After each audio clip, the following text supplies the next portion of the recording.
স্বস্তির খবর।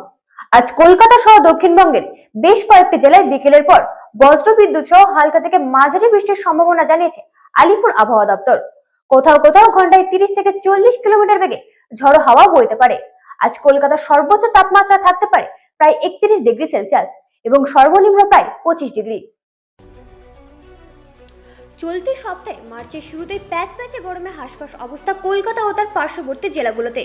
তবে আলিপুর আবহাওয়া দপ্তরের সাম্প্রতিক বুলেটিন অনুযায়ী এই অস্বস্তিকর গরম থেকে সাময়িক মুক্তি পেতে পারে রাজ্যবাসী।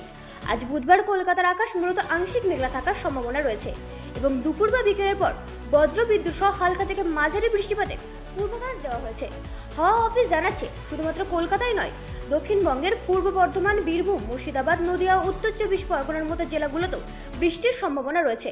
কোথাও কোথাও ঝড়ো হওয়ার গতিবেগ ঘন্টায় 30 থেকে 40 কিলোমিটার পর্যন্ত হতে পারে বলে অনুমান করা হচ্ছে, যার ফলে কয়েকটি জেলায় হলুদ সতর্কতা জারি করা হয়েছে। তাপমাত্রার দিকে নজর দিলে দেখা যাচ্ছে আজ শহরের সর্বোচ্চ তাপমাত্রা 31 ডিগ্রি সেলসিয়াসের আশেপাশে ঘোরাফেরা করবে এবং সর্বনিম্ন তাপমাত্রা থাকতে পারে 25 ডিগ্রির কাছাকাছি। যদিও এই বৃষ্টির ফলে তাপমাত্রার খুব বড়সড় কোনো পতন ঘটবে না, তবুও ভ্যাপসা গরমের হাত থেকে মানুষ কিছুটা স্বস্তি পাবেন। উত্তরবঙ্গের ক্ষেত্রেও ছবিটা অনেকটা একই রকম। দার্জিলিং, জলপাইগুড়ি এবং কালিম্পং সহ 5 জেলায় বৃষ্টির সম্ভাবনা বজায় থাকবে। তবে আবহাওয়াবিদদের মতে আগামী 4-5 দিন পর থেকে তাপমাত্রার পারদ ফের ঊর্ধ্বমুখী হতে শুরু করবে এবং সর্বোচ্চ তাপমাত্রা আরও 2 থেকে 3 ডিগ্রি বাড়তে পারে। বায়ুর গুণমান সূচক বর্তমানে নিম্ন পর্যায়ে থাকায় বাইরে বেরোনোর সময় সতর্ক থাকার পরামর্শ দেওয়া হচ্ছে।